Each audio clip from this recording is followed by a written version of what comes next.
القدس تنادينا القدس تنادينا قدس تنادي قدس تنادي قدس تنادينا. الحمد لله وكفى والصلاة والسلام على عباده الذين اصطفى خصوصا على أفضلهم وخاتم النبيين محمد الأمين وعلى آله وصحبه أجمعين وبعد. فأعوذ بالله من الشيطان الرجيم. بسم الله الرحمن الرحيم. ونزلنا عليك الكتاب تبيانا لكل شيء وهدى ورحمة وبشرى للمسلمين. صدق الله العظيم. Surah An-Nahl of the Quran, and Allah subhanahu wa ta'ala declares, and we sent down the book, yani the Quran, on thee, O Muhammad alayhi salatu wasalam, that this book might explain all things. Did you hear that? That this book might explain all things.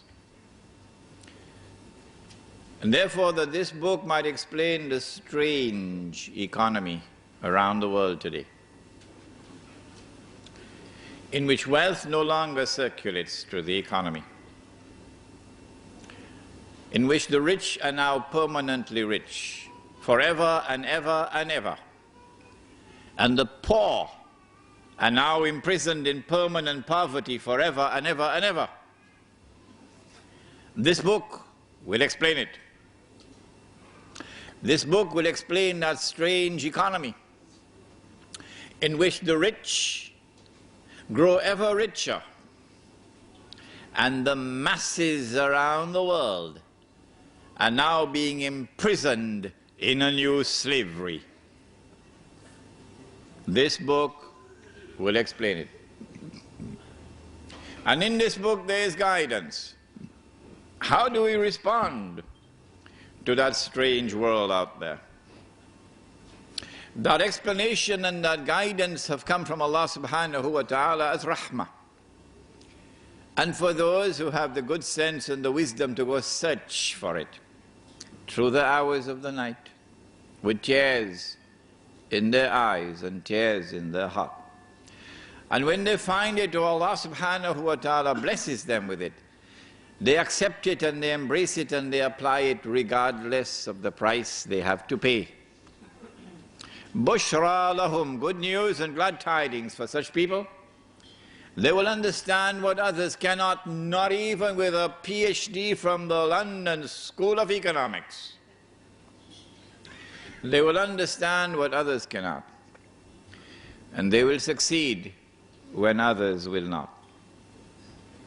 We praise Allah subhanahu wa ta'ala and glorify Him this night. And we beseech Him most humbly for His guidance and for His blessings and for His protection. Most of all, His protection.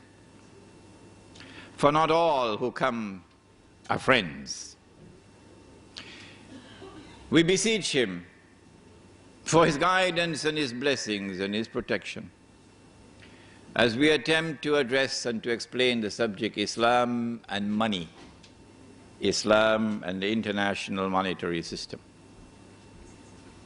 And we pray for peace and for blessings on all His noble messengers, and in particular on the last of them all, the blessed Prophet Muhammad sallallahu ta'ala alayhi wa sallam.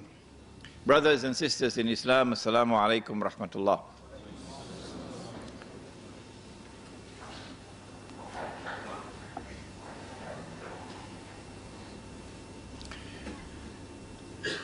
Bilal radiallahu ta'ala anhu came to the Prophet alayhi salatu wasalam with a basket of dates or a sa' of dates and offered some dates to the Messenger of Allah sallallahu ta'ala alayhi wasallam. He looked at the dates and he said, Bilal, these are very fine quality dates. Where did you get them?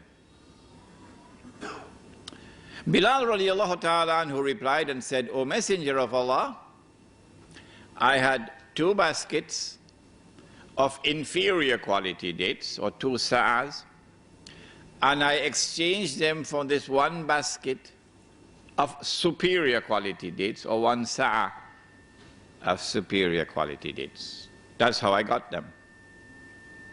Bilal, said the Prophet ﷺ, that was the essence of riba. Now this is terrible. Because if drinking whiskey is bad, riba is worse than that. If committing zina with your next door neighbor's wife is bad, riba is worse than that. You'll excuse me if I raise my voice because I want to shake the hearts sometime.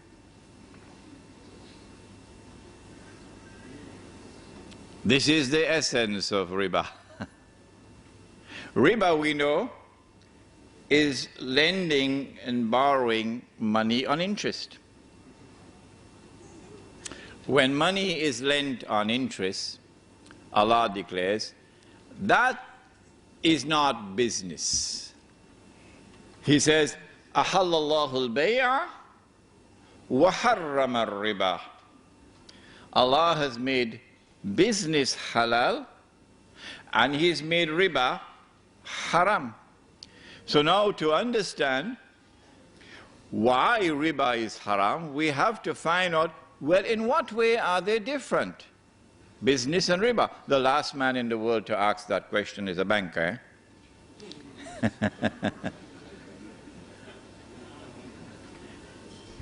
The difference between riba and business, of course, you understand it, that it is in the essence of a business transaction that you must embrace risk. You can either make a profit or suffer a loss.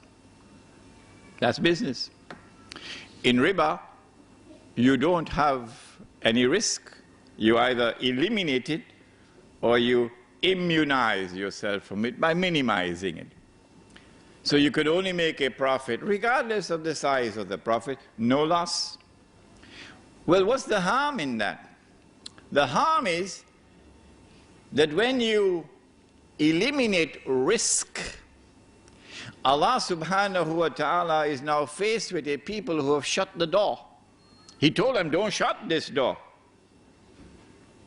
If you shut this door, I will not open it. Inna Allah la yughayyiru ma biqawmin hatta yughayyiru ma bi anfusihim. Don't shut this door, because if you shut it, I'm not going to open it. Which door? The door to risk, where Allah subhanahu wa ta'ala can now cause some to suffer loss and others to get a gain. So He can distribute wealth and He can redistribute wealth so that wealth will circulate through the economy. But now when that door is shut, when an economy is based on riba, lending and borrowing on interest, the rich will now remain permanently rich and the poor will remain permanently poor. If you've still not understood, this book will help you. Took me 4 years to write it, The Prohibition of Riba in the Quran and Sunnah. And this one will help you to muster up the courage to read the bigger one, The Importance of the Prohibition of Riba in Islam. But there is another form of riba. If you meet a man coming to the market to sell his goods, and you buy his goods from him before he could enter into the market, and when he entered into the market, he finds out that he could have gotten a better price in the market. That's riba. Why? You exploited his ignorance of the market price to get a profit or a gain greater than that to which you were entitled. The Americans describe this with a very pretty phrase. They say, you ripped him off. That's riba. Namely, a transaction based on deception through which you get a profit or a gain or an advantage to which you are not justly entitled. Riba. Tonight, we're going to be spending some time on this second kind of riba. So the Prophet said, Bilal, this is the essence of riba. What you should have done is to sell the 2 baskets. Don't look at me, don't look at him. Sell the 2 baskets of inferior quality dates and take that money and buy the 1 basket of superior quality dates.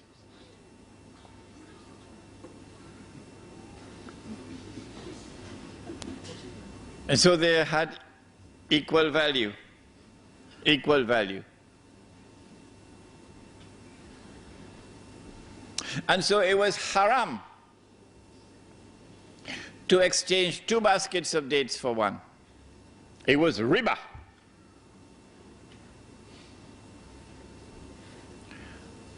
But Umar radiallahu ta'ala anhu exchanged 4 camels for 1.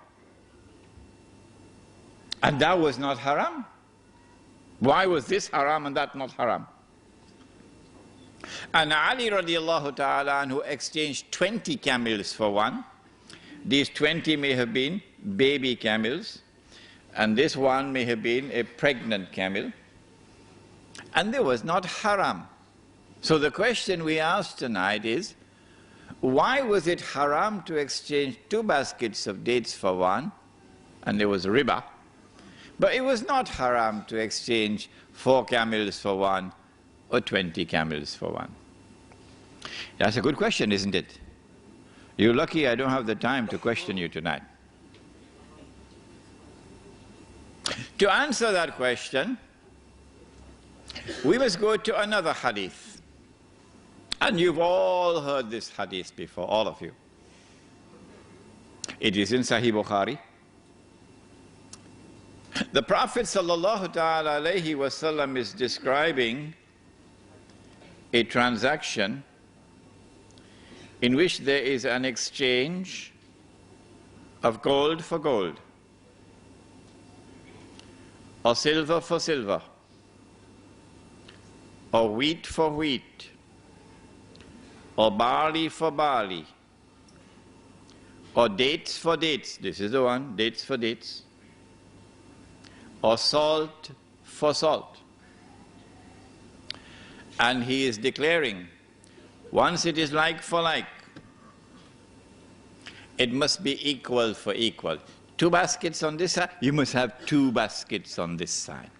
If not, it is riba. Why is it riba? Remind me to answer that question if I forget. Why would it be riba? If I exchange 2 baskets of dates for 1, why? Before we answer that question, and also remind me, because I forget, you know, remind me to answer the question, why is the 4 camels for 1 not riba? Okay. When we look at this hadith, there are 6 items mentioned. 2 of them are precious metals, gold and silver, and the other 4 may be described as commodities. What is there which is common to all 6 of them? There are 2 things which are common to all 6 of them. The first is this, that all 6 were used as money in the market in Medina. If there was a shortage of gold and silver coins, they would use dates as money in Medina. The second thing which is common to all 6, which the Prime Minister of Malaysia has only now understood, when the sun is already setting, is that in all 6,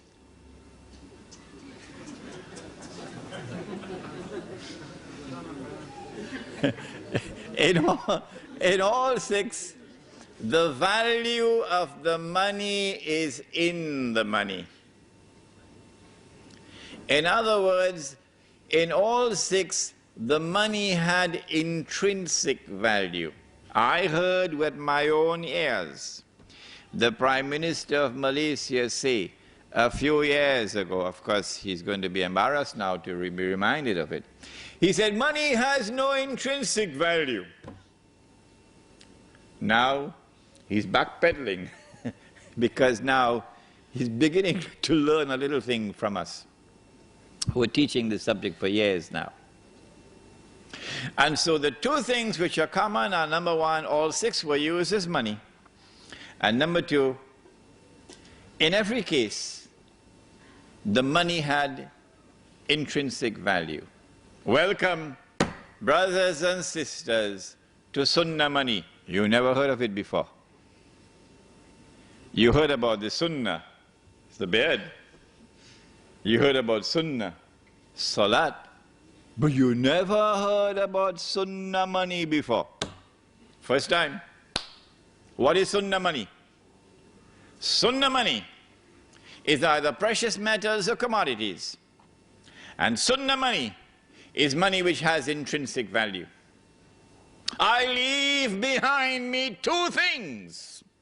So long as you hold on to them, you will never go astray. The Book of Allah and my Sunnah. And this is also his Sunnah. And we've abandoned it today. This is riba. We will explain to you how it is riba. We've abandoned what we had as Sunnah money and replaced it with riba. We'll explain to you how. But wait a minute. This money, which is Sunnah money, is it also in the Quran? I mean, did we abandon the Quran as well? Oh, that would be terrible. So let's go to the Quran and see. When Yusuf alayhi salam was in the well, you shaking your head? Okay, he was in the well. The travelers came, fished him out of the well, and they took him to Egypt and they sold him. Surah Yusuf.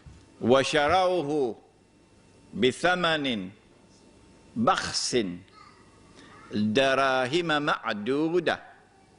And they sold him for a few measly dirhams.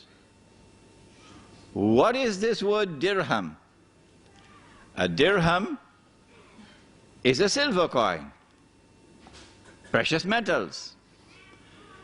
And then there is this ayah also in the Quran, in Surah Ali Imran, where Allah subhanahu wa ta'ala addresses the double standards of the Jews.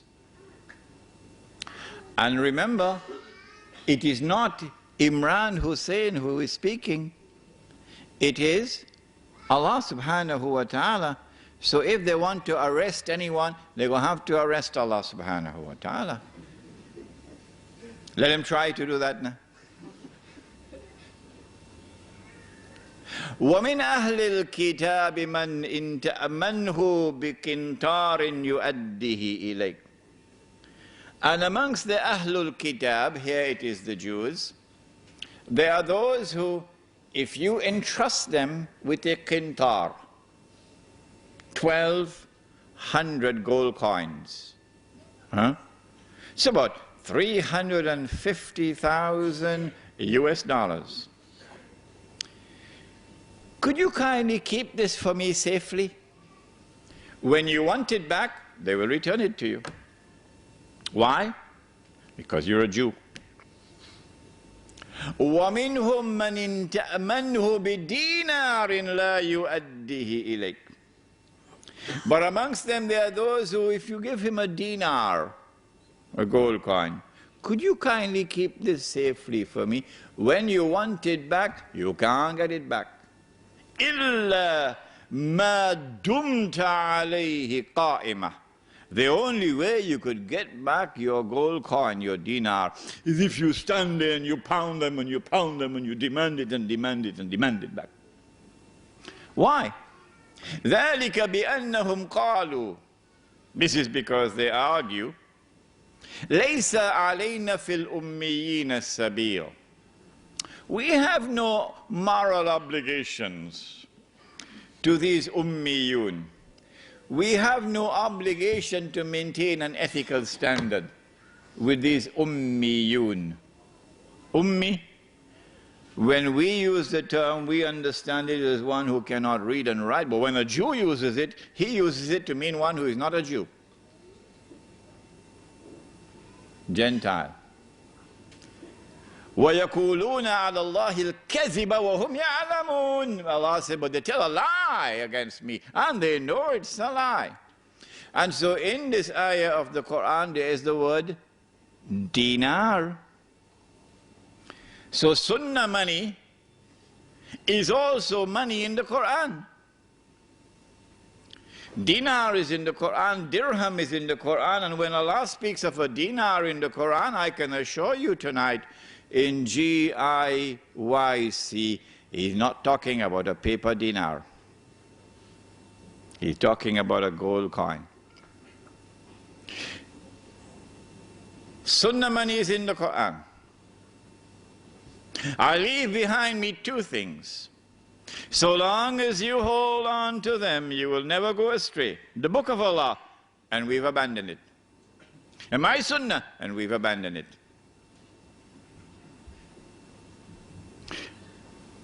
Why now was it haram to exchange 2 baskets of dates for one? Why was it riba? Answer: because dates were used as money.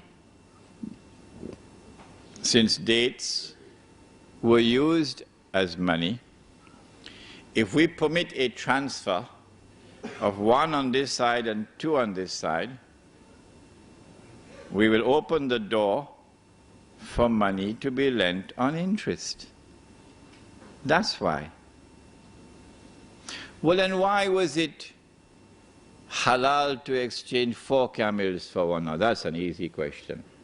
Who can answer that question for me? Yes? The 4 camels were male, and the 1 was female. No, that's not the answer. Yes? That's the answer, correct. Because camels were not used as money. Did I tell you that story about the fellow who was paid his salary? He worked for the whole month, and at the end of the month he got his salary, and his salary was a camel.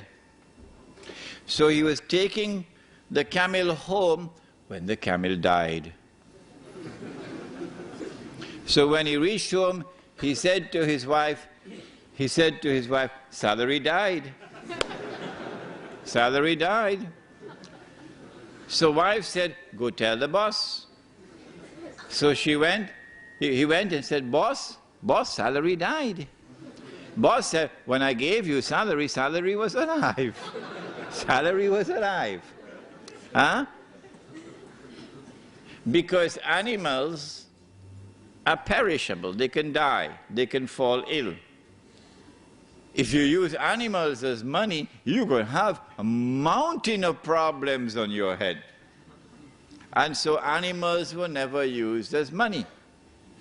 Since animals were not used as money, you can have an exchange of 4 camels for 1, or 20 camels for 1. Now then, we've introduced you to Sunnah money. Now let us explain what are the functions of money. I need a haircut. And my wife says to me, Imran, I'm tired cutting your hair. Why don't you go to the barber? So I went to the barber, barber cut my hair. I've got to pay him now. So I offer him a copy of my book, Prohibition of Riba in the Quran and Sunnah. The barber looked at me with a very strange look on his face. He said, Sheikh, I am afraid I'm not interested in reading your book. How can I pay him?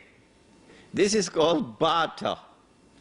Barter has its limitations. As they found out in Yugoslavia, as they're finding out in Indonesia now, barter has its limitations. What I need is money, something which can function as a medium of exchange. I pay him for the haircut with money. He goes to the market and he buys tomatoes with money. That vendor comes, he buys my book, Prohibition of Riba in the Quran and Sunnah, with money.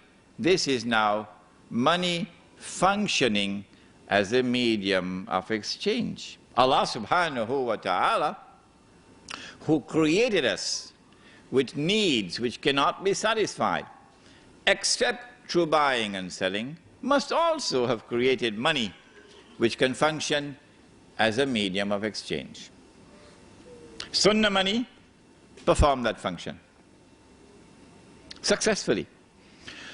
Yes, I know somebody will argue that it was not as convenient to have dates as money as it is to have some pieces of paper in your wallet. I know that argument. But the fact is that Sunnah money functions successfully as a medium of exchange. Second function of money. Second function of money. Every single home I went to in South Africa, every single home, it was a black woman. A black woman as a domestic servant. Yeah. And she was working from morning until night for the whole month. A black woman. So I scratched my head and I said, if that is Islam, I need to do some work here. Huh? That couldn't possibly be Islam. In every single home, a black woman, sometimes 2, sometimes 3, sometimes 4, as domestic servants, working from morning to night. That's a recipe for disaster. How much shall we pay her for her labor?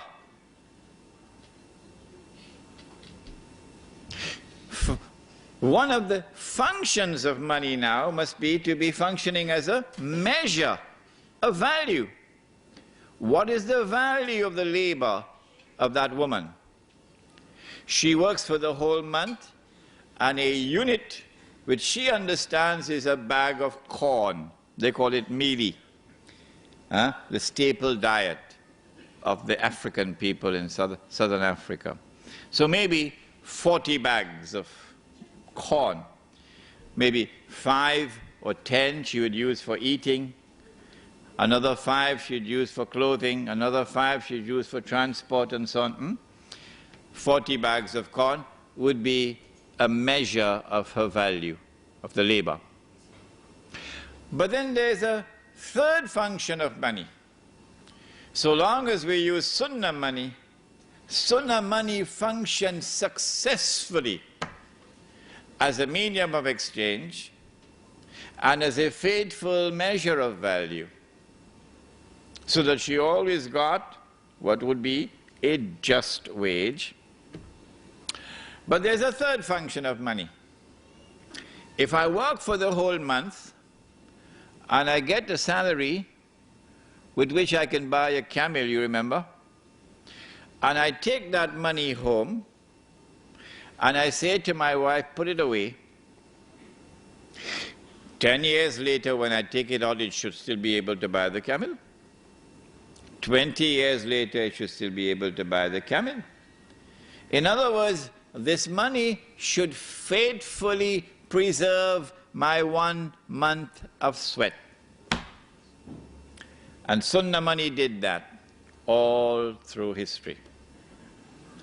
Now let me introduce you to something very sinister that occurred.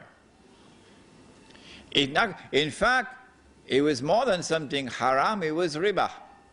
But the Prophet had said, sallallahu ta'ala alayhi wasallam, about the riba which would come with Dajjal. What did he say? He said that it will be as difficult to recognize it as it would be to recognize a black ant on a black stone on a dark night. I mean, you don't need a PhD from the University of New South Wales to recognize. The only man who can see that ant, the black ant, on the black stone, on the dark night, is the one who has some light. You don't need a PhD to understand that. Huh? Nobody else can recognize it. Nobody else, not even a PhD from Al-Azhar University. You cannot recognize it unless you have Noor. And guess what? It isn't sold in the stock market. Noor. يَهْدِ اللَّهُ لِنُورِهِ مَنْ يَشَاءُ. Allah guides to His Noor whomsoever Allah wishes to guide. Suddenly, strangely, something happened.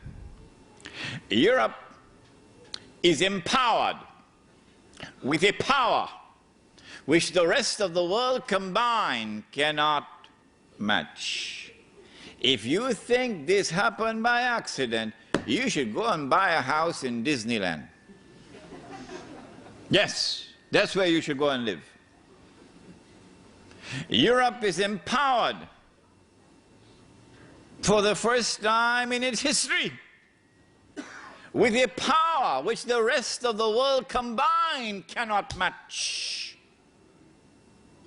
And Europe uses that power to attack the rest of the world and colonize it. If you think that happened by accident, go and live in Disneyland. When Europe colonized, it was something very sinister going on. It was made even more sinister because suddenly one day Europe started to withdraw. They call it decolonization. And as Europe decolonized, the natives now, they have something that they call, I don't know if you heard about it, independence.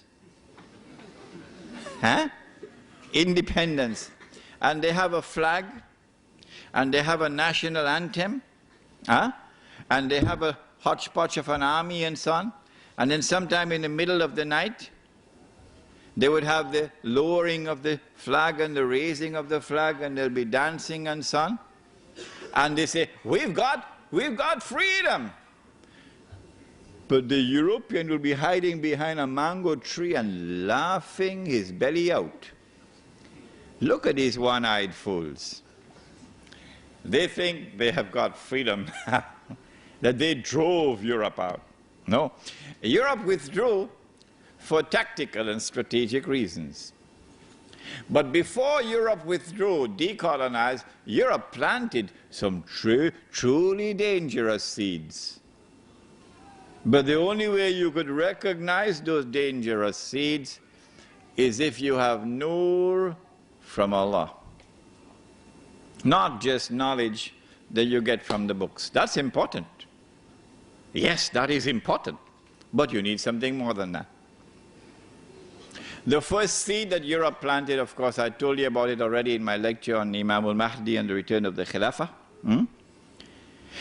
That it is in the essence of Islam that you must recognize Allah subhanahu wa ta'ala as Al-Malik,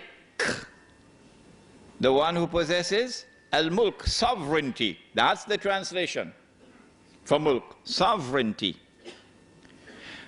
But now Europe leaves behind a dangerous seed called the modern secular state. And the modern secular state declares We no longer recognize Allah subhanahu wa ta'ala as Al-Malik. The state is now Al-Malik, sovereign, and that is shirk. And I explained to you the same thing about power, Al-Akbar, and the same thing about Al-Hakam, the one whose law is supreme. So go back to that lecture and you'll understand this.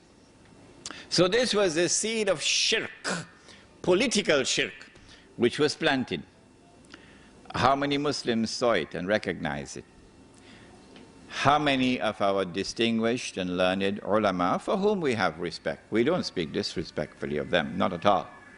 How many of them recognized that this was shirk? We even had ulama in politics. Yeah, ulama in politics. We even had Islamic movements becoming a political party and fighting in elections like everybody else. Still going on now. Incapable of seeing the shirk of the modern secular state. I told you about my arguments with Taliban, and I couldn't succeed in getting Taliban and its ulama to understand this point. But the second seed that Europe planted before withdrawing was the seed of transformation of money. Money was no longer going to be sunnah money, money which had intrinsic value, but rather we now have a new kind of money. It's paper money, and it does not possess intrinsic value. The value of the money is outside of the money.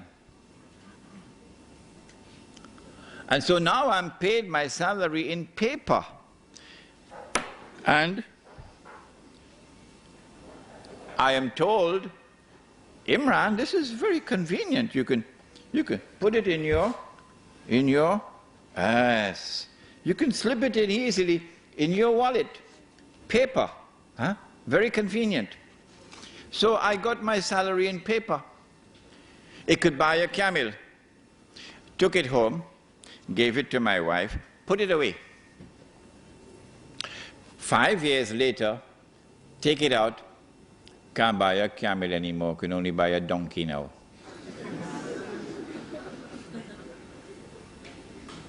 Did you hear that? Can only buy a donkey now.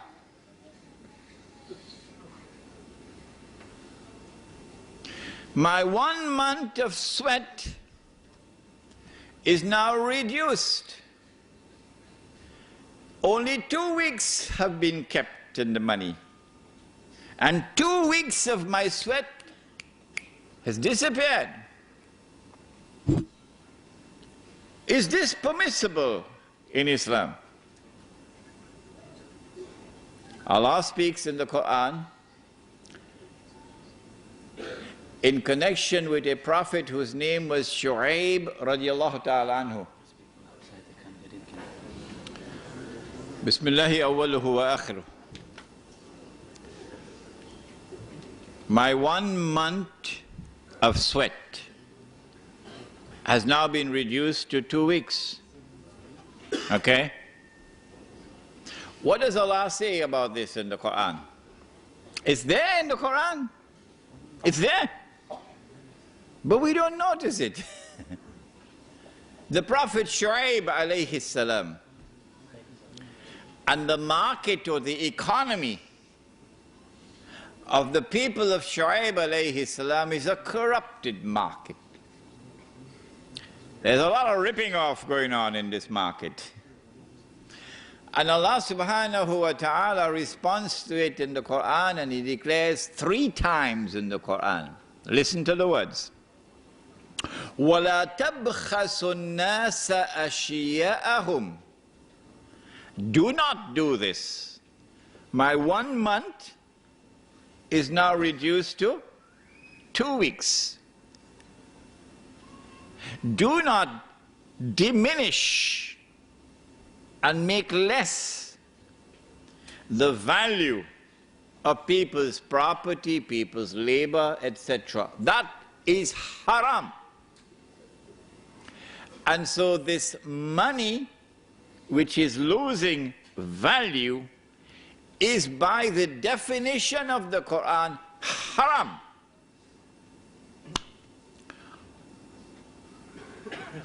But we were asleep. Let me include myself in it so nobody will be angry with me. We were all asleep. And we didn't recognize that we were being taken for a ride. But had it been an African American, you must have heard his name, a man named Malcolm X. Oh, he used to see with two eyes. Oh, yes. Had it been Malcolm, Malcolm would have asked, who took my money? And how did they take it?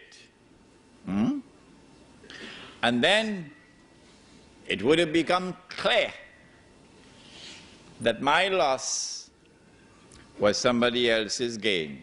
Let me repeat that. When my money could no longer buy a camel, it could only buy a donkey. The value of my labor has been diminished by half. My loss was somebody else's gain. 5 years later, when I take it out, can't buy a donkey anymore. Can only buy a goat now. And so my 1 month has now been diminished to 1 week. If this keeps on going on, I'm going to be enslaved. A new slavery will come upon the world if this keeps on going on like this. Surely it was time for the Ummah of Muhammad alayhi salatu wasalam to stop fighting amongst themselves over popcorn. Because that's what they're doing. Fighting over popcorn. While this massive betrayal of Islam is taking place, and we are blissfully ignorant of it. That's the price we pay when we only have scholarship, but no nur. 5 years later, when you take out that money, can't buy a goat anymore. You only buy chicken and chips. That's where Indonesia is now. That is where Indonesia is now, chicken and chips. That's where Turkey is now, chicken and chips. Yes. And still we're fighting over popcorn. If you're 17 years of age tonight, son and daughter, this lecture is for you. They've been fighting over popcorn while the slavery has come upon us. The Indonesian rupiah is now trading at about 10 to 11,000 rupiah to $1 US. And you'd want to know, well, why is the relationship, the value of the money always linked to the US dollar? We'll explain to you that tonight. When the Indonesian rupiah collapsed 3 years ago, dramatically, there was nothing wrong with the Indonesian economy. The International Monetary Fund or the World Bank just 2 or 3 months earlier had given a clean bill of health to the Indonesian economy. Nothing significant had changed in that economy when George Soros and company attacked. And the banking centers around Indonesia attacked. Singapore, let's put it into the record tonight, is one of them. The Indonesian rupiah collapsed overnight. It was trading, I think, about 8,000 and it fell to 20,000 within a matter of 1 week. And more than a half of the population of Indonesia were instantaneously reduced to poverty. There is such massive poverty in Indonesia today that the country is riddled with violence. And our sisters, or let's put it, my sister and my daughter and my mother must now sell her body for $1. It's very cheap now, $1. Yeah, it's happening. While those fellows are fighting over popcorn. What about Turkey? It's not by accident that Indonesia was attacked. It's not by accident that Turkey was attacked like this.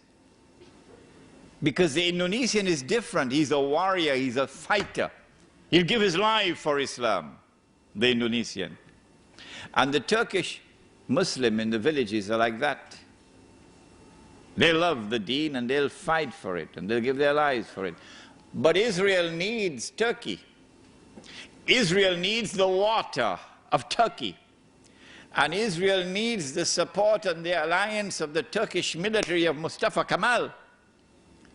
So in order for the military to take control of the country, and in order for Israel to get that supply of water from Turkey, you've got to enslave the Turkish masses. So do you know what is the value of the Turkish lira now? At what is it trading? Do you know? It is trading at 1.5 million Turkish liras to $1 US. Now, don't you think this is an important subject to teach? Yeah. Yes. And there are those who now will have to teach this subject after I leave Australia. Yeah. 5 years later, we take out the money, can't buy chicken and chips anymore. No? You don't believe me? It's coming. It's coming, it's around the corner. You can't buy chicken and chips with it anymore. You can use it as wallpaper. The collapse of the international monetary system based on paper money with no intrinsic value, that collapse is around the corner. How do I know that? Not only because I was blessed with the opportunity to study international monetary economics at the Graduate Institute of International Studies in Geneva, Switzerland. I know that because of something else. I know it because of the Quran and the Hadith, that the collapse of the international monetary system is around the corner.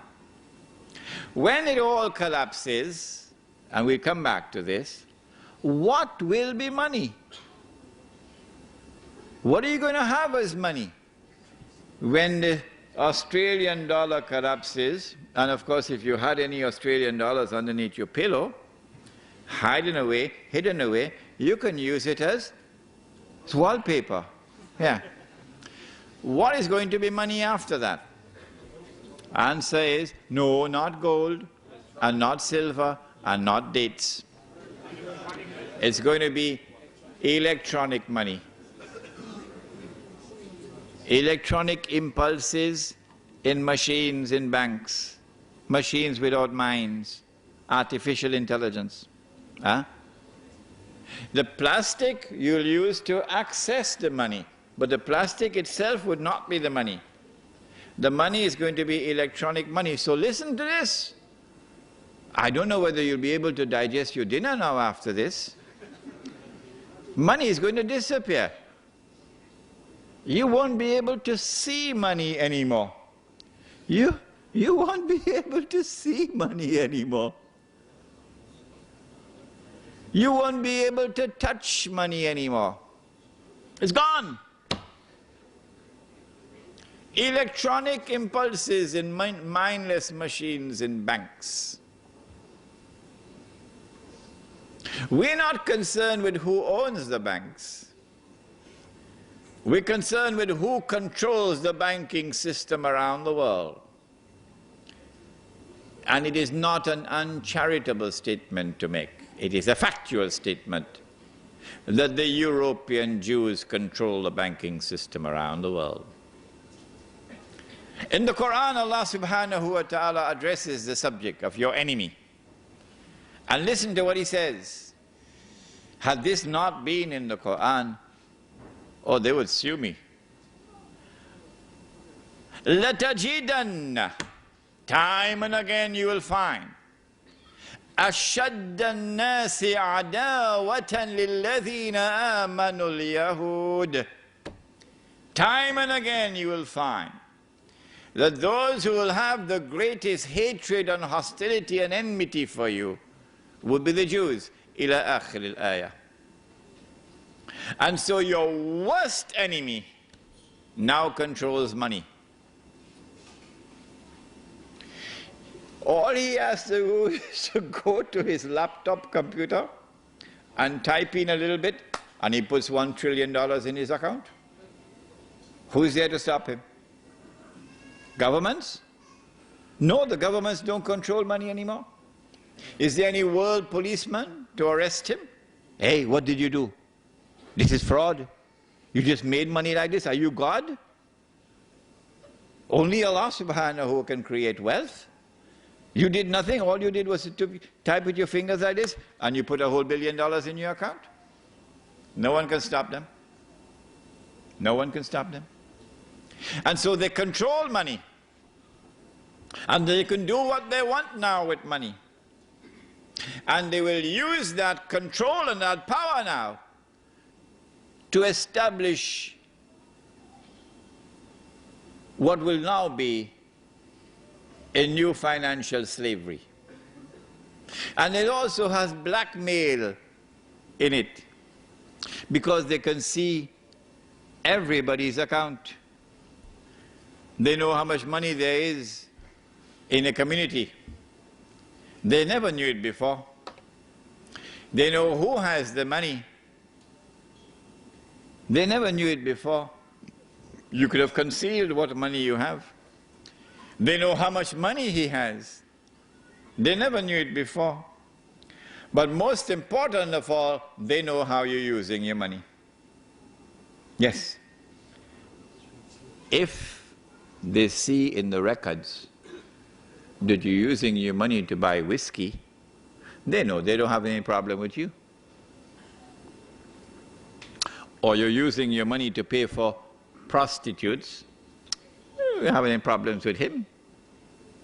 But when they see that you're using that money to fulfill your obligation of participating in the jihad, which is already in force, to liberate the Holy Land and to liberate the land of Khorasan.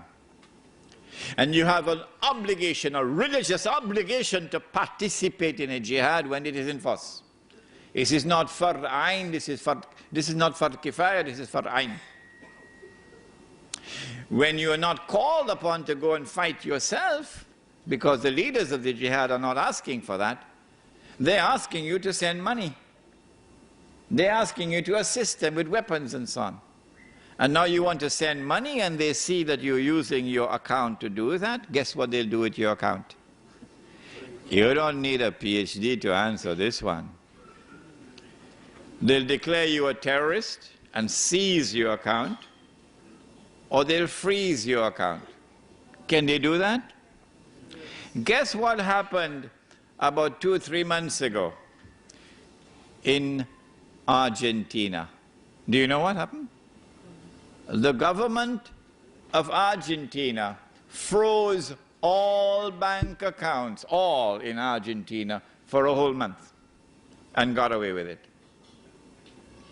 And the Jews have a tremendous stranglehold over the Argentinian economy. Powerful influence over the Argentinian economy. This is what happened. And so we have a very dangerous future lying just around the corner. And woe unto a people who have eyes but cannot see. Woe unto a people who have ears but they cannot hear. Woe unto a people who have hearts but they cannot understand. The grave danger which is around the corner, Allah says of such people, who have eyes but they can't see, who have ears but they can't hear, who have hearts but they cannot understand. He says of such people, أُولَٰئِكَ كَالْأَنْعَامِ, they're just like cattle. بَلْ هُمْ أَضَلُّ, Rather, they're worse than cattle. They're more misguided than cattle. How did this happen to us? What is the plan and the strategy of the enemy who has brought this upon us? When did this all start? Paper money started essentially like a check. You write a check, huh? Yeah, you want a BMW, you write a check for the BMW. Provided, of course, that you have money in the account, then you can get the BMW, write a check. But you took the BMW and you're driving down the road, and when they cash the check, you got no money in your account. This is called fraud. You'll be arrested, put in jail. You're writing a check, and it cannot be cashed because you have no money in your account. That's fraud. This check will have validity if the check can be cashed for value. Then it would be halal. This is how paper money started. It started in Britain, the island of Tamim ud-Dari. Yes. The British created something called the Bank of England in the 17th century. And towards the end of the 17th century, the Bank of England issued the first paper money. And I've seen it myself. The picture of it is written exactly like a check. So long as this check, this currency now, let's use this word, so long as this currency was redeemable, meaning you could cash it, you could get the gold for it, it was halal. But guess what? Every businessman knows this. A man comes to your shop or to your store to buy goods. Would you accept a check from him without knowing him? No. He has to be a man whose character, whose integrity, and whose record is established. Or someone has to vouch for him. Okay? Then we can accept a check from him. Or, the other alternative, we must know who he is, so that if the check cannot be cashed, we send the police for him. And when they send police for him, he'll be arrested and put in jail. Yes, then we could accept a check from you. But those who are now issuing the checks, are they a people we can trust? No. These are the people who are now empowered with a power which is strange and mysterious, and they use this power for blatant oppression and aggression. Are these the people you can do business with? They send their armies and they colonize the rest of the world. And then they rip mankind of their resources. Yeah? With the hearts of beasts. Yeah? If ever there was a European who didn't have the heart of a beast, he could never make it to the top. No. He will never become part of government. He will never be in charge of the armed forces. This decent man who has a human heart, he will never make it to the top. The European civilization is now taken over by people who now control it and who have the hearts of beasts. And I have recognized them in previous lectures. You're dealing with Gog and Magog now.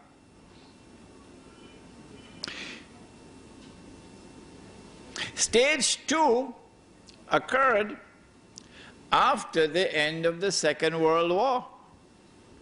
Very interesting things happened before that, but I don't want to keep you here until 11 o'clock, so let's cut out part of it. You can get it in this book here, Prohibition of Riba in the Quran and Sunnah. And let me go straight to the end of the Second World War. The European powers who were victorious, they now called an international monetary conference and invited the rest of the world to attend. It was held in a place in upstate New York called Bretton Woods. And there were Muslim countries present. Saudi Arabia was there. It was held in 1944. And out of the negotiations of Bretton Woods emerged the Bretton Woods Agreement, which created a new international monetary system. Two important things were agreed upon at Bretton Woods. Number one, prepare yourself for it. Not all checks can be cashed, only one check. Which one? The US dollar. Only this currency can be redeemed for gold at $35 an ounce. So this is halal. But all the rest of the paper money in the world are now checks which cannot be cashed. You could exchange them for the US dollar, check for check, but you cannot cash them. That's the first agreement at Bretton Woods. And so now it's plain. This system is 99% haram, only 1% halal. That is the US dollar, which the US government has promised that if you come with US dollars, we will convert it for you to gold at $35 an ounce. We gave our word to you, and we will keep our word, and we put it on the US dollar. Did you see it? In God we trust. Ever saw it? The second thing that came out of the Bretton Woods Agreement was that not every individual can take his US dollars to have it converted into gold, redeemed. No, no, no, no, no, no, no. Only governments, only central banks can do it, not individuals. So are we not a part of the market? This system is now 99.9% haram.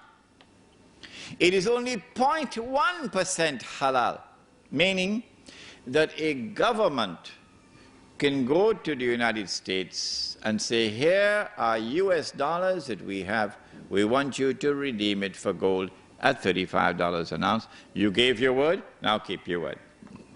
So 0.1% halal. This is the Bretton Woods Agreement. And it lasted from 1944 until 1971. Some of you, I believe, must have been born already by 1971. In 1971, September 1971, the British government, island of Tamim Budari, the British government came in one Friday evening to Uncle Sam. Uncle Sam is the US government, and said, Uncle Sam, we got $3 billion US dollars here. We want to cash these checks. You promised on the Bretton Woods, you'll promise to do it. $3 billion US dollars to be redeemed into gold at $35 an ounce. Suddenly, Richard Nixon couldn't digest his food anymore. Why? Because he had written more checks than he had money in his account. If I did that, or Sheikh Faiz did that, they would arrest us. But who can arrest Uncle Sam? If he gave the gold to Britain, then Monday morning, who is going to be at the front of the line? Saudi Arabia. Because they got a mountain of checks for all the oil they've been selling. And they will say, if the British wanted the gold, we better go and do it quickly. But Uncle Sam didn't have the gold to redeem all that US dollars. So Uncle Sam retired to Camp David, Richard Nixon. And then on Sunday, he addressed the world and he said, we gave our word, but we don't have to keep it. And so the Bretton Woods Agreement collapsed in September 1971. After the collapse of the Bretton Woods Agreement, the world of paper money is now 100% haram. Surely the world of Islam would recognize that.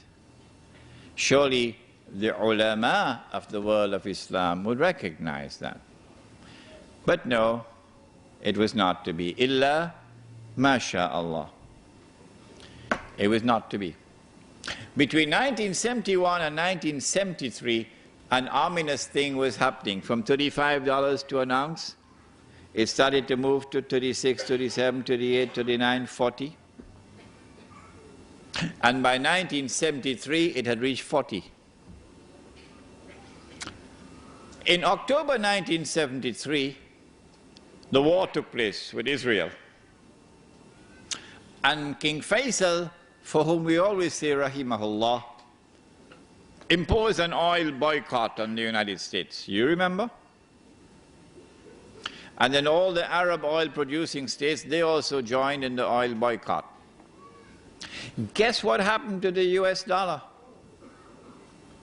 It collapsed by 400% overnight, from 40 to 160. Why? I ask this question, why? Because of an oil boycott, why should this happen? And then on the 15th of January 1980, the same thing happened again. Iran had had a revolution, and the Iranian people took control of their oil.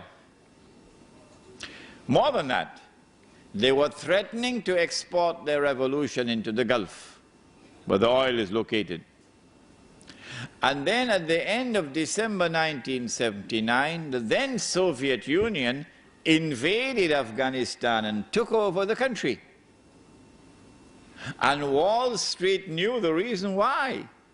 Wall Street knew that the Soviet Union has done this because of fear of the threat posed by the revolution in Iran. And so Wall Street had their greatest fears confirmed. And on the 15th of January 1980, the US dollar collapsed to $850 to an ounce of gold. So we ask the question, why did this happen? There was no economic cause to explain it. None. The US economy was the largest economy in the world. Oil accounted for only 4% of the US economy.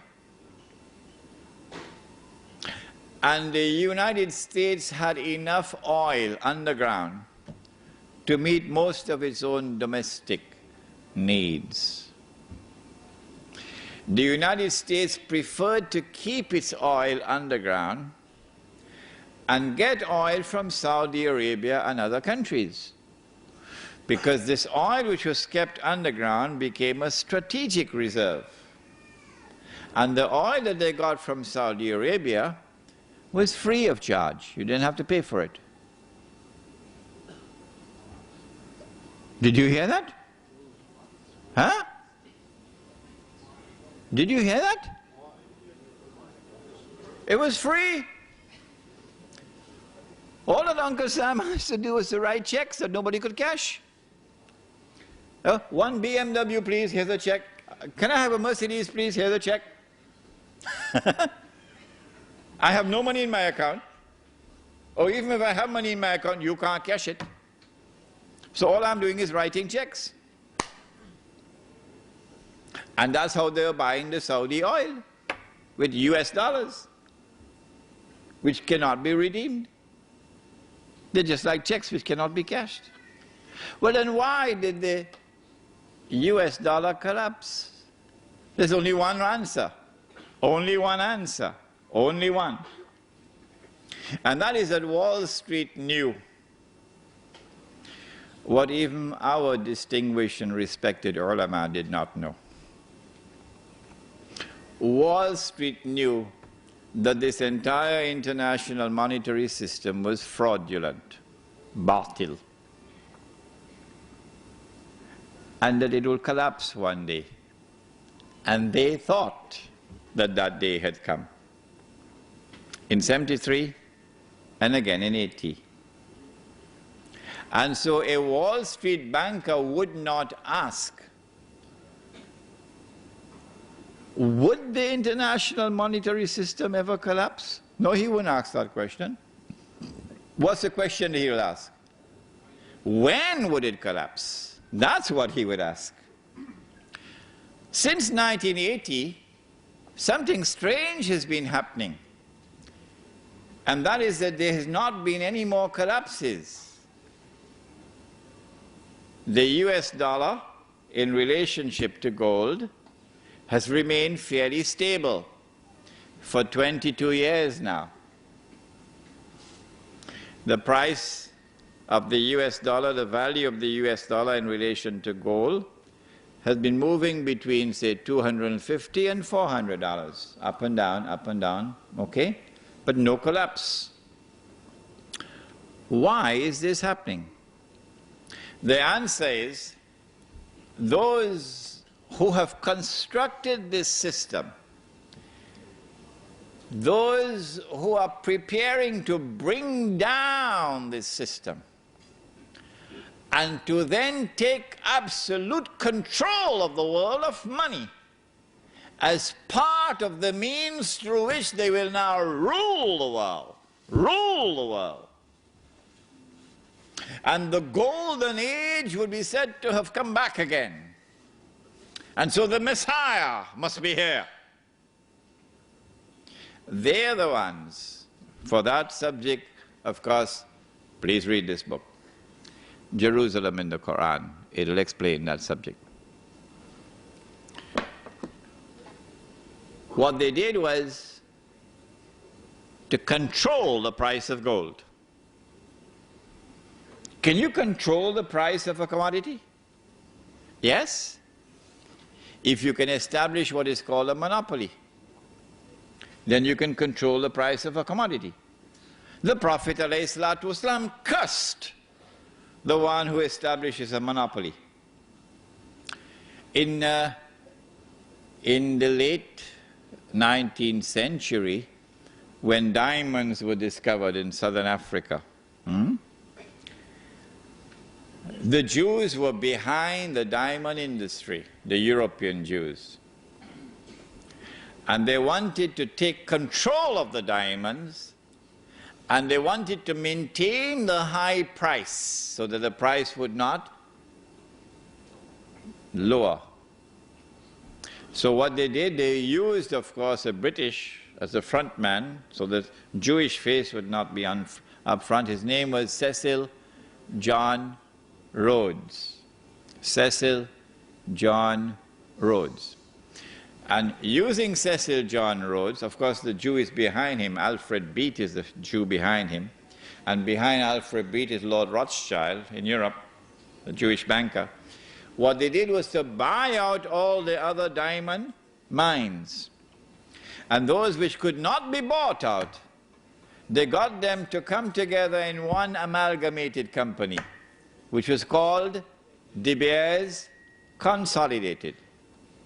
And once they did that, they were able to maintain stability in the price of diamonds at the level that would give them the maximum return.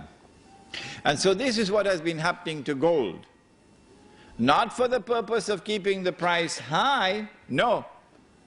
For the purpose of keeping the system from collapsing. We don't want it to collapse on its own.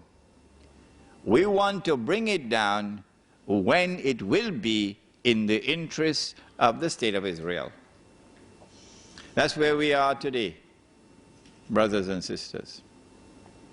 This is the history of what has happened since the first paper money was issued. The attack on America on September the 11th is the opening rounds. I have warned you time and again. The opening rounds of the countdown, which will witness the transfer of power from one ruling state to another, from the United States of America to the State of Israel. How does Imran Hussein know this? Where does he get this knowledge?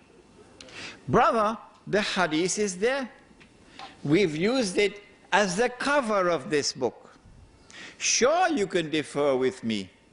I have no problem with that if you differ with me, that I have interpreted the hadith in the way that I have, and you are uncomfortable with it. Fine. But what are you going to do when Israel becomes the ruling state of the world? You'll remember me on that day, yes? Yeah? Imran was right. He interpreted the hadith correctly. Part of the process through which the Jews will take control of the world is the attack with money. This is riba. With the value of the money collapsing, going down lower and lower, she was working, you remember, for 40 bags, the black woman. And then the white South African government was slapped in the face by the US Congress in 1988. Why? Because the white world order, they don't want to look bad. And this was an eyesore in South Africa. So they wanted to get rid of this apartheid because it was embarrassing them. So they slapped economic sanctions on South Africa in 1988. And then the South African rand collapsed. It was 1.9, it went to 3 rands to the dollar.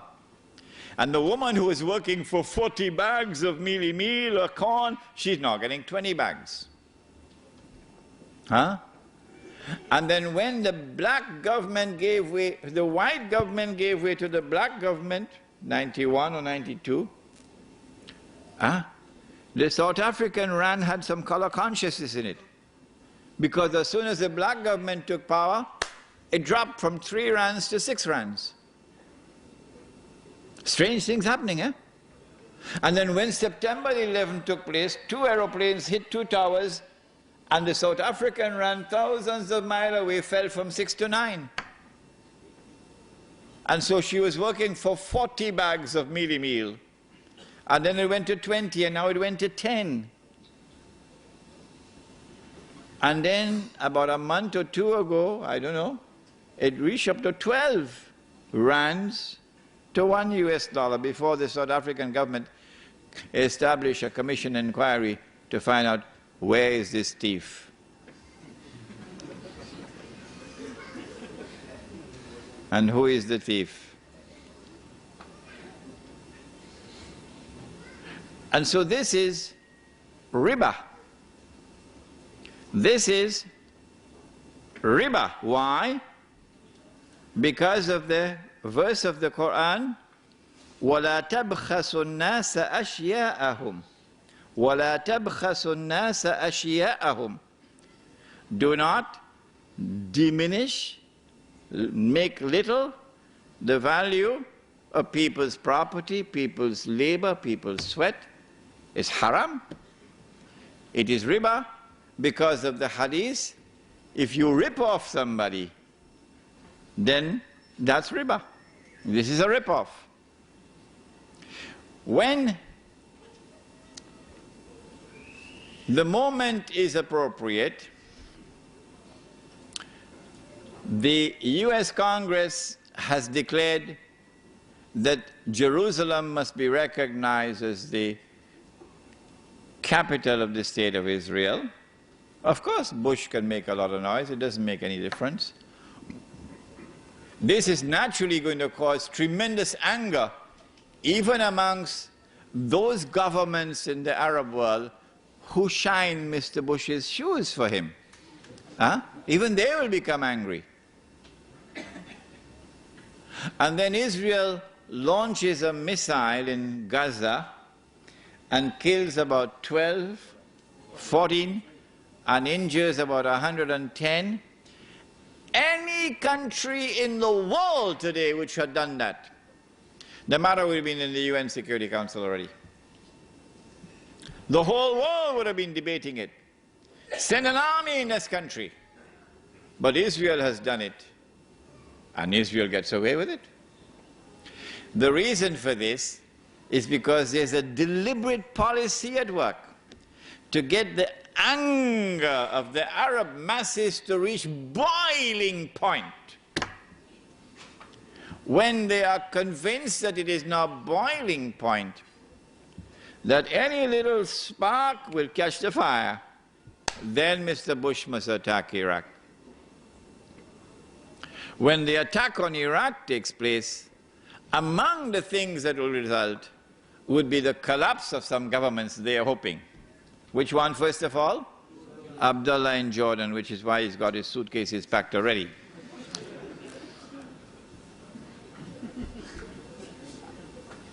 The West, which controls the media around the world, will now use the media for a crusade, media crusade, declaring that the world of Islam is now rising up to cut the throats of the Jews. The Jews are now faced with the most perilous moment in their history. I told you 2 or 3 nights ago, I said this is going to be drama worthy of Hollywood when it happens. And there will be even Muslims who are going to be convinced by it. Huh? It is at that time when the world is looking to Israel. What are you going to do? You've got to do something. Otherwise these Muslims are going to cut your throat. It is then that Israel says, okay, we're just launching a preemptive strike. But it's not going to be a preemptive strike. It is going to be the war which has already been planned long, long ago. It's going to be a lightning strike with the use of a military power unmatched in history. Dazzling war, it's called. And they will seize the oil of the Middle East. And the territory of the state will expand. Maybe that will be the knock which will bring down the whole system, monetary system. When the US dollar collapses and the rest of the world of paper money collapses, the United States can no longer function as the ruling state in the world. I anticipated, I said to you, that the International Monetary Fund and the World Bank would then disappear. That was a mistake on my part. No. All that they'll have to do is to reduce the status of the International Monetary Fund and the World Bank so they become more like small institutions which do not have any global role to play. And power will now shift from Washington to Jerusalem. And now Israel will rule the world. I have used the hadith that when Dajjal is released, he will live on earth for 40 days, 1 day like a year, 1 day like a month, 1 day like a week, and the rest of his days like your days. To explain that the first day, it is Britain, which is the headquarters of Dajjal, using the hadith of Tamim Dari. But I said, this is my opinion. You're free to disagree with me. But if you want to disagree with me, close the door. You can't leave. No, you can't leave. If I'm wrong, you're going to tell me what the right answer is. The island of Tamim Dari. If it is not Britain, tell me which island it is.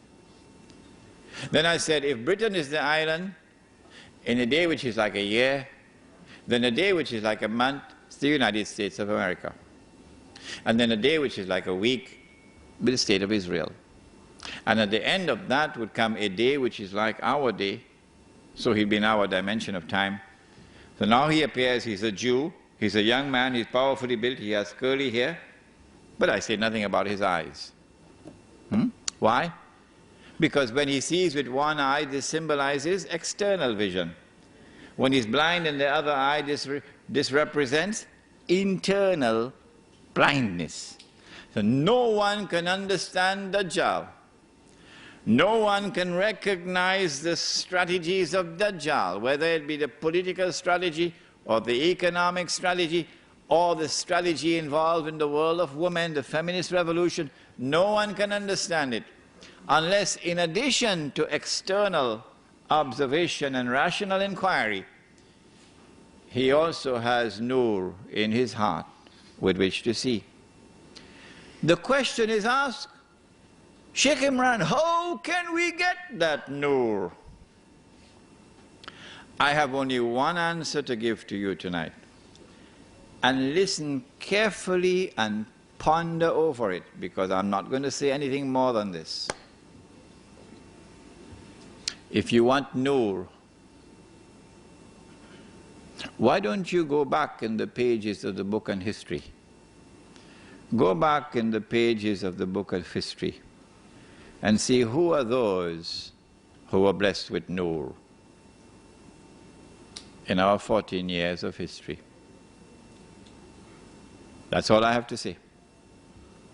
Nothing more than that.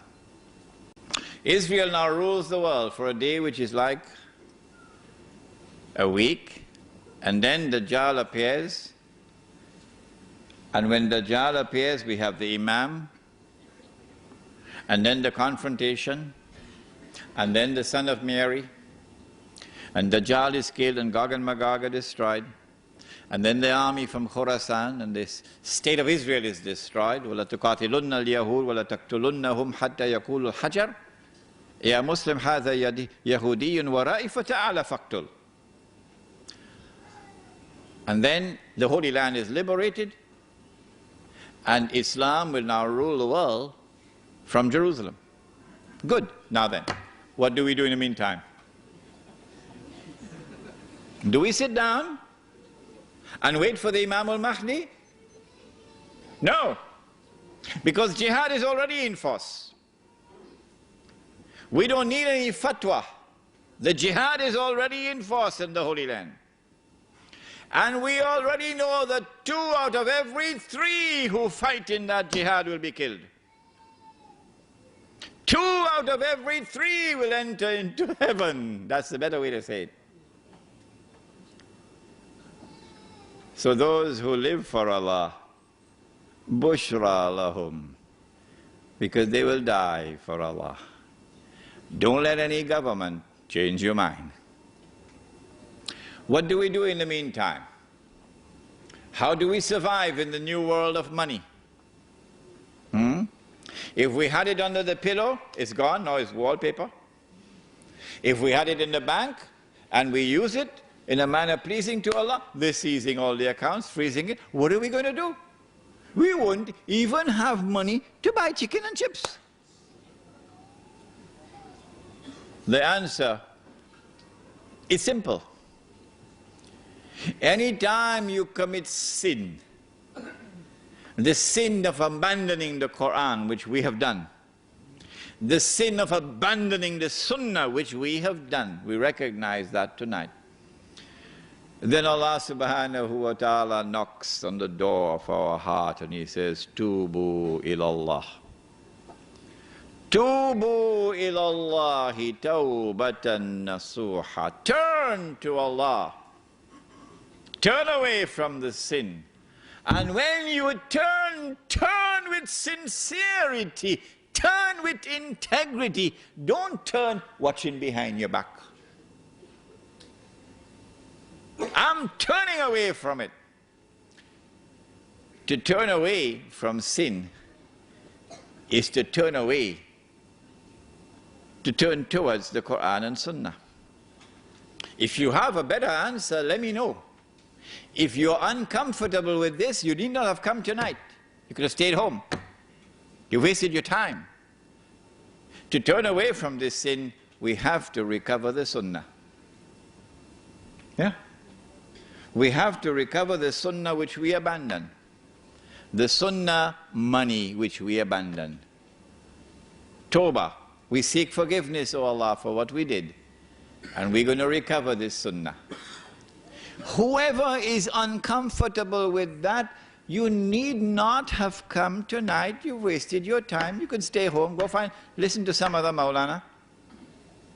But for those in whose hearts there is now pain and sadness, that we have betrayed the Quran and we have betrayed the Sunnah. And we want to make amends. We must recover the Sunnah money. Question, can we recover Sunnah money while having control over territory, so as government we can reintroduce this Sunnah money? Can we do it?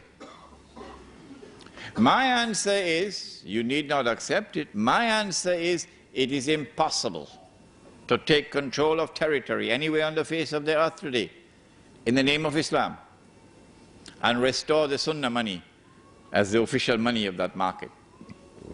Impossible. Why do I say it's impossible? Because I have interpreted the Quran and Hadith to the understanding that those who today control the world are the world power of Gog and Magog. You differ with me? Fine. Go ahead. Wage a revolutionary struggle, and I will admire you while you're doing that. Take control of a territory, and when you have the control of a territory, then you bring back the Sunnah money. All right?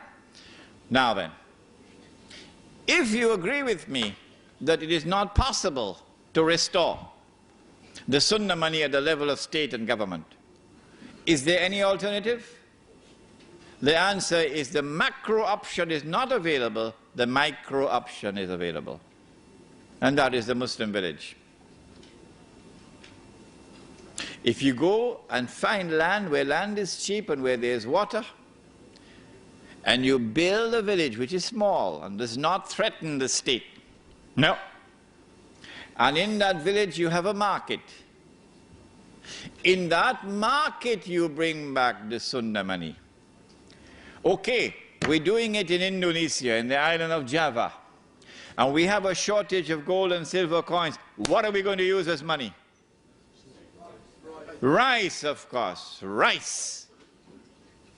Okay, we're building the Muslim village in Durban, outside of Durban, in Natal, in South Africa, and we have a shortage of gold and silver money. What are we going to use as money? Sugar.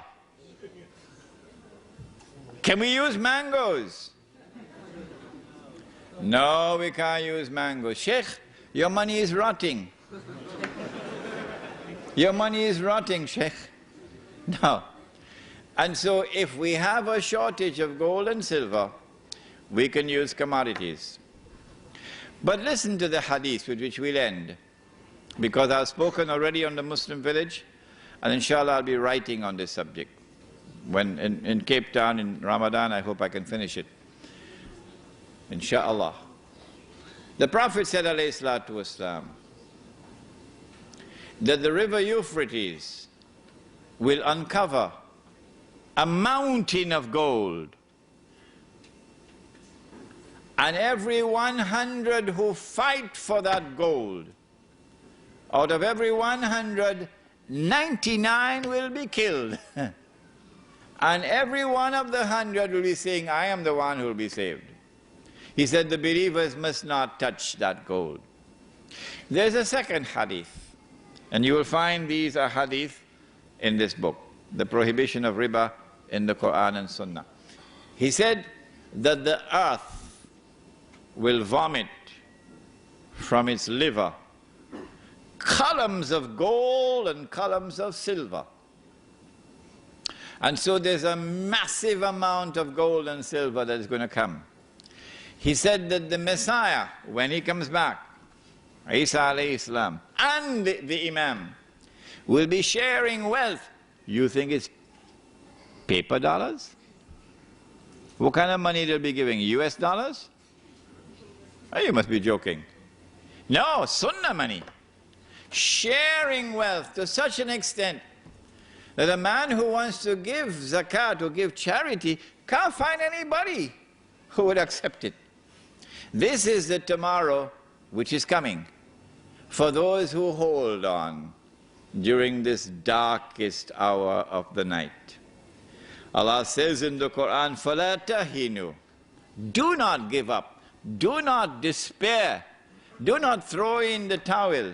وَتَدْعُوا إِلَى السَّلْمِ, and go and make some kind of a patchwork arrangement with those in control. You scratch my back, I'll scratch yours.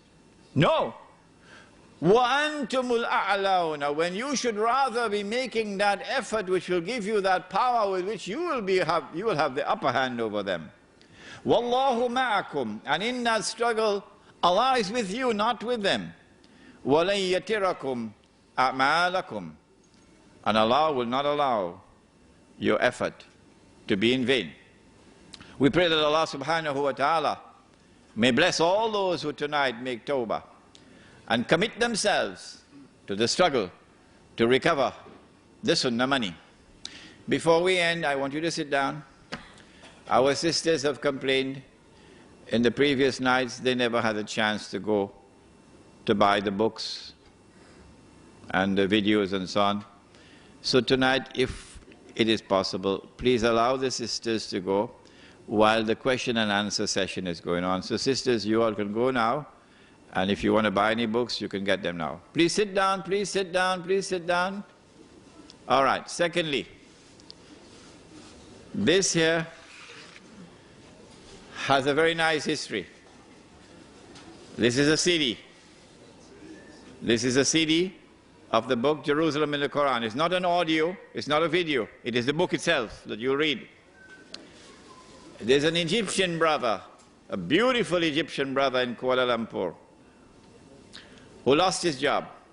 He has a wife, he has 2 children. And we got some money, and my wife took that money and gave it to him. Take this money and buy the empty CDs. Put the book into the CD form as an electronic book. He did that. I said, okay, now I'm going to get this CD sold for you, and whatever money we get, we bring it back for you. Because sometimes he doesn't have money to even buy milk for his children. These CDs are still there. If we can get them all sold out tonight, I'll be so happy, because I can take this money to that brother in Kuala Lumpur and hand it to him. ربنا تقبل منا إنك أنت السميع العليم وتب علينا يا مولانا إنك أنت التواب الرحيم برحمتك يا أرحم الراحمين. If you have any questions, please keep sitting while the sisters are doing the purchases. If you have any questions, send the questions up.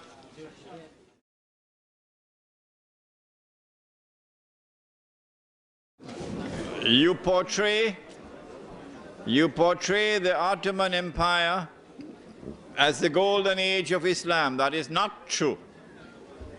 I do not do that.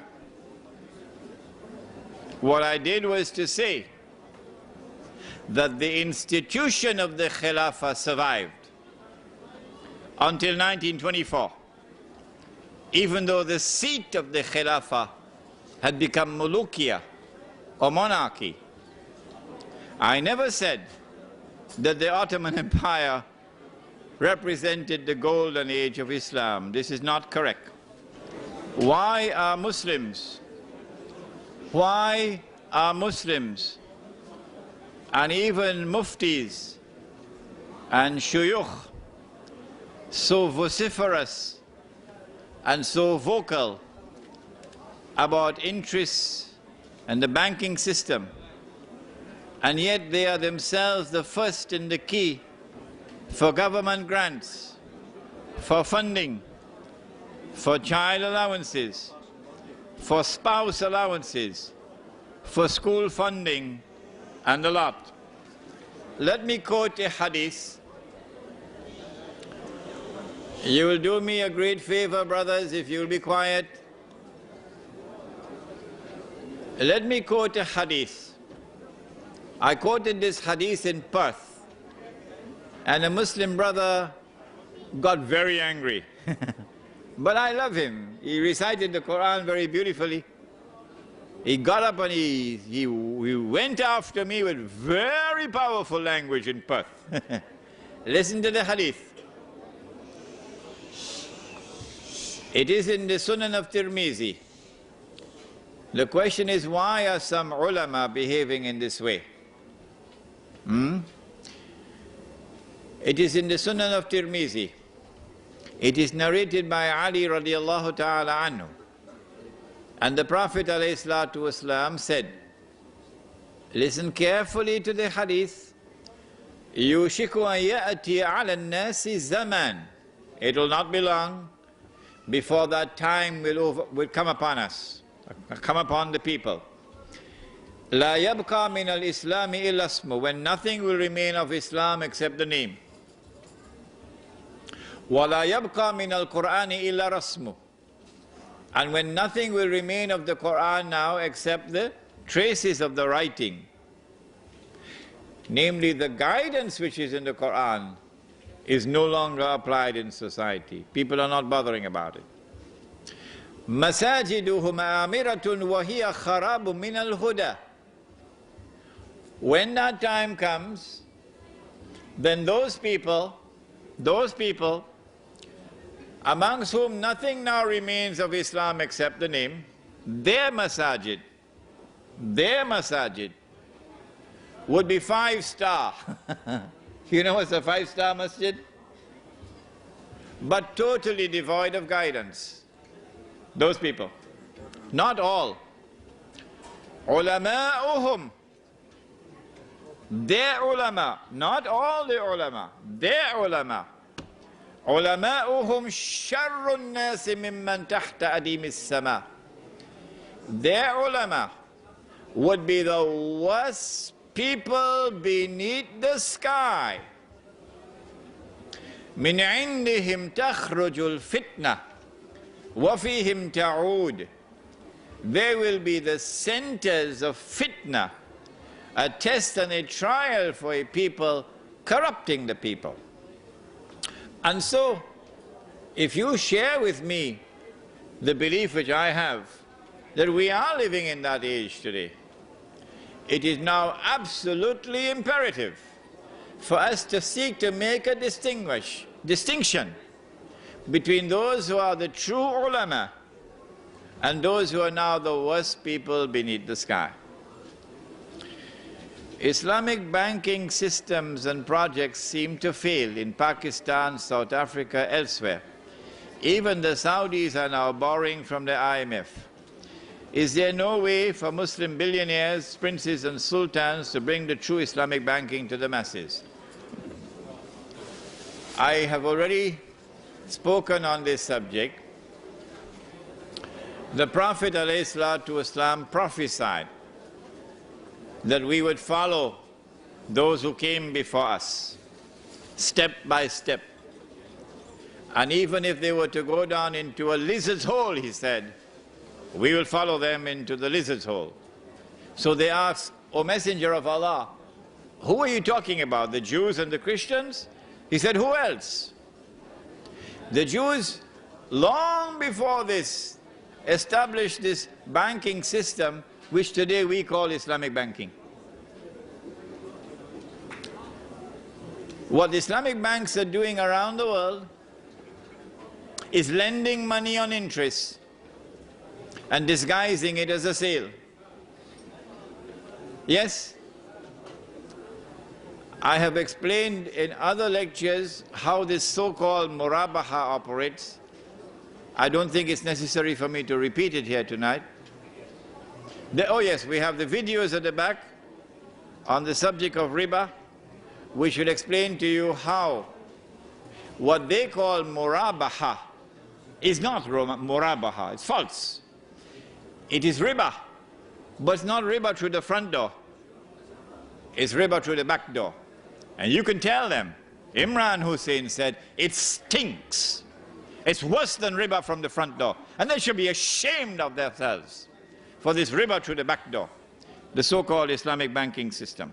However, when an Islamic bank is engaged in transactions which are halal, and they do have transactions which are halal, then that is beneficial.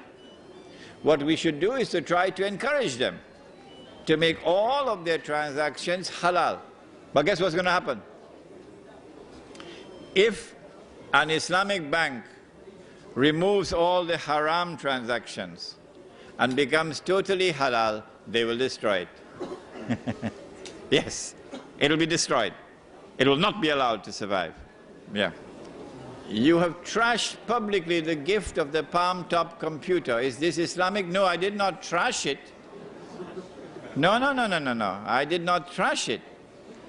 I said if something is not of use to you, it has no utility for you, it is better to use that money, those resources that Allah has provided for you, use it in a manner which is productive.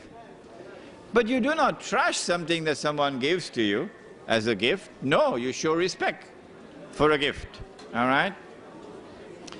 The people in Cape Town who are known for their hospitality would be ashamed to hear you mock and make fun and laugh at their way of life, their homes and their mosques, and you say that you're going back to Cape Town to apologize, I hope? No. I have told them in South Africa what I told you here tonight. Yes. It is not an Imran Hussein with double standards, no. I have found a lot of Islam in South Africa.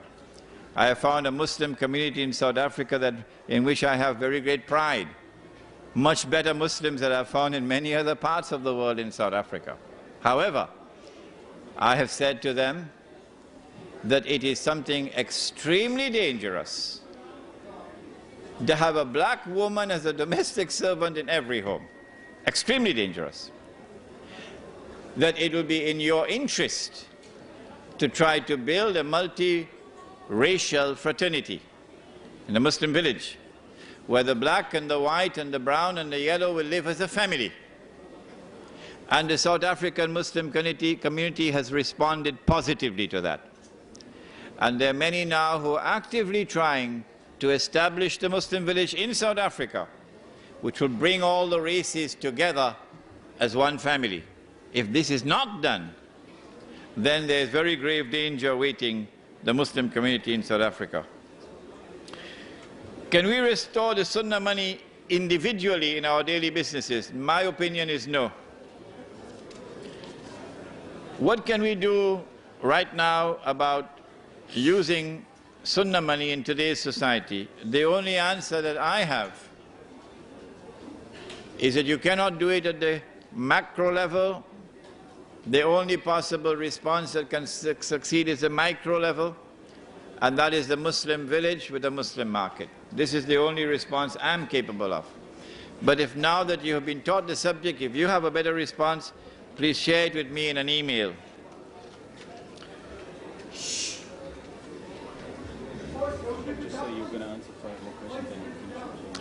All right, let me answer 5 more questions because the audience is getting restless. 5 more, okay?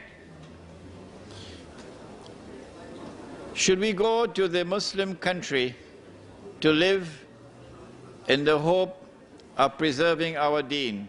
If so, which country? If you go back to Pakistan and you go to the cities of Pakistan, you find the same thing that you find in Sydney, no different. Same thing that you find in Manhattan, no different, okay? Because all the cities around the world today are all becoming the same, centers of godlessness. If you go out of Sydney or out of Karachi and look for land where land is cheap and where there's water, and you don't go as one individual but you go as a group, say 100 families, and you start a village, over there you have a greater chance of preserving your deen. Okay, second question. Concerning paper money being haram, do we get a sin and die with the sin of riba? Because obviously at the moment we can't get out of it. Okay, the answer is located in the hadith of Sahih Bukhari. It is found in Sahih Bukhari 4 times. 4 times. Allah subhanahu wa ta'ala tells Adam alayhi salam, take out the people for Jahannam. Adam alayhi salam asks, how many are they, O Allah? Allah subhanahu wa ta'ala replies and he says, out of every 1,000, take 999 for the hellfire. 999 out of every 1,000 for the hellfire. The companions of the Prophet were dismayed. He said, Bushra lakum, good news for you. The one for Jannah will be from you. Namely, someone who follows the Quran and Sunnah. This is the only one who can survive. Do you think that the peace process will be successful, the Israeli-Palestinian peace process? No, the Prophet has spoken. The hadith is in Sahih Bukhari and Sahih Muslim. لَتُقَاتِلُنَّ الْيَهُودَ, that has already started. So there is no possibility of this jihad ending in any other way than victory for Islam. Should we start to buy gold now? Yes, yes, yes. If you have any savings, which you're not going to be using and investing immediately, do not keep it in paper and do not keep it in the bank. If you keep it in paper, then you can prepare to use it as wallpaper. If you keep it in the bank, they will know how much you have. But if you go and buy gold, like in South Africa they have the Kruger Rand. If you go and buy gold, which every Manhattan banker will do when he sees the system collapsing, then when the system collapses, you will not collapse with it. Could you please explain Mudaraba and Musharaka types of transaction? Where is it? The book. He's already taken it. In this book, you'll find a description of what is Mudaraba and what is Musharaka. Can you please explain whether the Islamic banking, which offer loans to purchase houses, is halal? What the Islamic bank does is to lend you money on interest to buy your house, but it is disguising it as a sale. In fact, it is a loan on interest. It is riba. It is haram. It is not riba through the front door. It is riba through the back door, and it stinks. Are there any countries in the Islamic lands that could possibly be self-sufficient, at least temporarily? What is the strength of the international monetary system is directly related to the extent of a country's involvement in the system. Couldn't the Muslim countries use their resources to disengage from the international monetary system? For example, to sell your oil for gold. This is a beautiful idea, beautiful idea. But would the government of Saudi Arabia demand gold for the oil? No, the Marines will land. And the Saudi government will be gone, it will be history. You're a client state. There's only one country in the Muslim world today, only one, which seems to have understood that this international monetary system is fraudulent. Only one leader, and he is Dr. Mahathir of Malaysia. It is curious that two of us have been lecturing on this subject in Malaysia for the last few years. Omar Vadilio of the Morabitun and your brother Imran.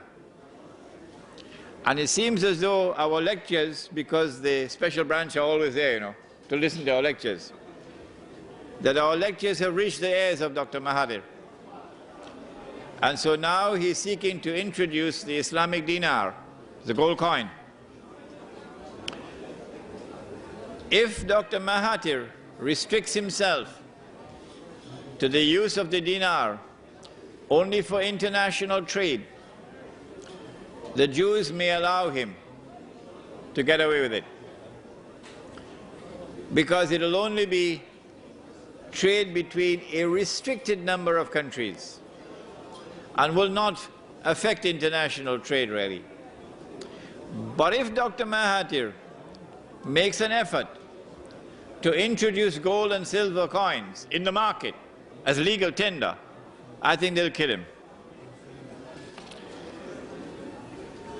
Where does inflation fit into all of this? When the value of paper falls, then prices rise. The rise in prices is called inflation. But the rise in prices does not occur for any other reason than the falling value of paper. When once we remove paper money and we replace it with sunnah money, which has intrinsic value, then there will be no more inflation. Shall we stop now? Okay.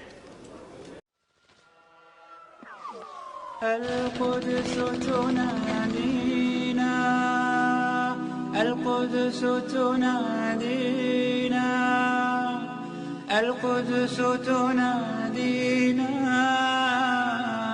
قدس تنادي قدس تنادي قدس تنادينا.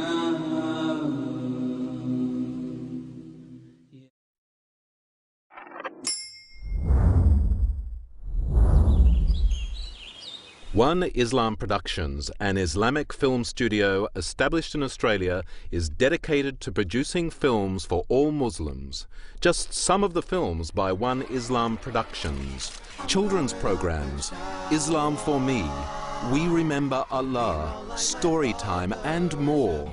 Educational films, Pray as You Have Seen Me Pray, Words, Ramadan, Renewal of Faith.